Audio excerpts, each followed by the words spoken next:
تستمر المسيرة الراجلة الطويلة التي بدأتها الشبيبة الثورية السورية واتحاد المرأة الشابة في مدينة قامشلو وحتى ديري في إطار فعاليات الحملة العالمية الشعبية المطالبة بحرية القائد عبد الله أوجلان الحل السياسي للقضية الكردية. ووصلت المسيرة في يومها الثاني إلى ناحية تل آغا، وكان في استقبالهم المئات من الأهالي أمام مدخل الناحية الغربي بالهتافات التي تحيي القائد عبد الله أوجلان. ومن المقرر أن تتوجه إلى ناحية جركيلكي، حيث خرج المئات من الشبيبة الثورية السورية واتحاد المرأة الشابة في هذه المسيرة من كافة المدن والمقاطعات ونواحي شمال وشرق سوريا. كاميرا روش آفا واكبت المسيرة والتقت ببعض المشاركين الذين أكدوا بدورهم بفك العزلة عن القائد عبد الله أوجلان وتحريره جسديا.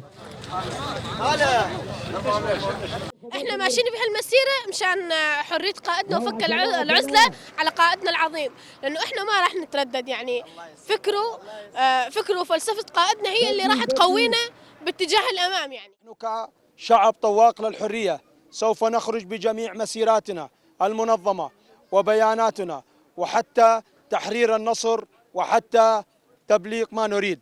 اليوم سوف نوصل رسالتنا الى الفاشيه التركي أردوغان.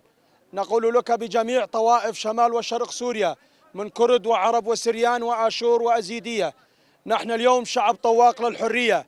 يجب علينا أن نوصل صوتنا للعالم والمنظمات التي تدعي بأنها منظمات إنسانية. يجب تحرير القائد الأممي عبد الله أوجلان.